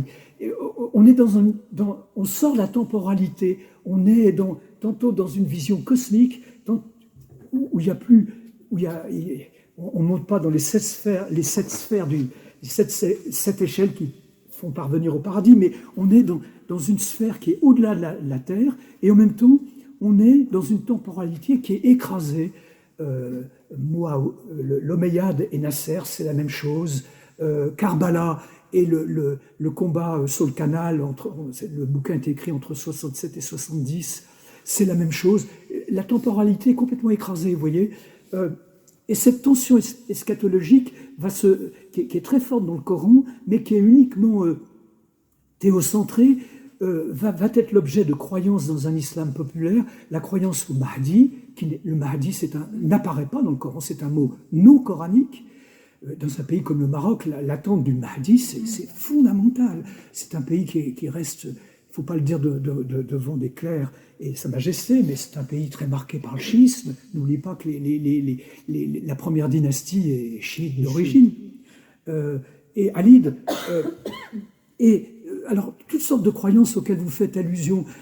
Les enfants, les hommes sont de plus en plus petits. Ils étaient géants à l'époque du prophète et ils seront de plus en plus petits. Les hommes et les femmes font l'amour dans la rue ou sur la place du village. Il n'y a plus aucune licence.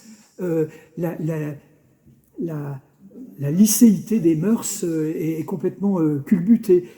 Enfin, les chrétiens, alors avec la colonisation évidemment, qui est vécue comme une épreuve religieuse, mais une grande épreuve religieuse par une majorité de gens, on essaye de s'en sortir par une attente.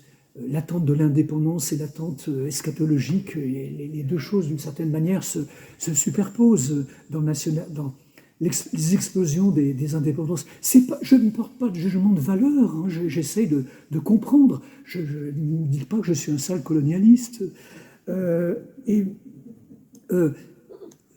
Oui, je crois que ce discours apocalyptique aboutit à une fermeture sur soi, à la clôture sur soi, qui est très caractéristique des islamistes, et à l'ignorance de l'autre. Assia Djebar, que j'ai connu, je peux même dire bien connu, et qui m'a sauvé la vie d'une certaine manière, parce que j'étais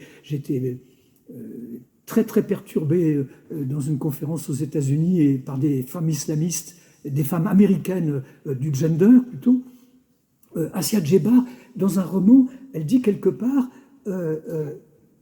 les femmes qui travaillaient, qui revenaient au village du travail chez je ne sais pas si c'était un colon, un important farmer algéro-musulman. En tout cas, quoi qu'il en soit, elle s'était dévoilée pour respirer un peu. Elle voit arriver un Européen ou des Européens. Elle ne se revoile pas. C'est pas la peine. Le voile, c'est uniquement entre musulmans. La hishma, les akhlaq, les bonnes mœurs, c'est pas la peine devant des non-musulmans. Bon, je crois que ça, c'est à relier à cette taqwa, à cette attente apocalyptique, à cette fermeture sur soi, à cette logosphère. Je reviens aussi à ce drame de beaucoup de musulmans. Là, je parle de mon expérience au Maroc, parce qu'en Égypte, elle est beaucoup plus courte, et surtout intellectuelle, et pas existentielle, mais pas en apnée, pas en plongée dans la société. Beaucoup de gens vivent dans une sorte d'état de dédoublement qui les conduit à une certaine schizophrénie, un certain discours avec des Européens et un autre discours entre soi. Et c'est pas de la mauvaise foi, c'est pas du tout de la mauvaise foi au sens où Sartre parlait de la mauvaise foi après 1945, au beau temps de l'existentialisme. C'est simplement qu'on est écartelé, on vit dans la tension, on vit dans la culpabilité, et voilà, je rapporte ce que j'ai entendu, ce que j'ai vécu, ce que j'ai senti, plus que peut-être que je ne l'ai pensé. Voilà, en fait, je vous ai pas répondu, j'étais d'accord avec vous, j'ai continué ce que vous avez dit, d'une certaine manière. C'est comme la pratique du christianisme au Moyen-Âge. Deuxième, treizième, les peurs du monde, la peste, tout ça, voilà. C'est plus eschatologique, c'est la fin du monde. Oui, oui. Il y a un grand historien qui est mort il y a quelques années, Jean Delumeau, qui avait écrit à propos du christianisme en Europe de l'Ouest, la religion de la peur. Mais j'ai pas lu. Mais j'en ai entendu parler, bien sûr. Oui. Y a-t-il d'autres questions ou alors on arrête là? On vous invite à une conférence que le Forsam organise le 24 à la mairie du 1er. Ça sera sur la mémoire franco-algérienne. Et notre ami historien, un collègue de Daniel, Jean-Charles Geoffrey, qui donnera cette conférence donc à la mairie du 1er le 24. 24 au soir. À quelle heure, s'il vous plaît? Je crois que c'est à 18h30. 18h30. Sur quoi? Sur les mémoires franco-algériennes. Voilà, avec l'historien Jean-Charles Geoffrey. Vous allez nous renvoyer par Internet? Oui, on va vous envoyer des invitations par Internet. Merci de votre présence encore une fois. Et merci beaucoup, Daniel. Merci.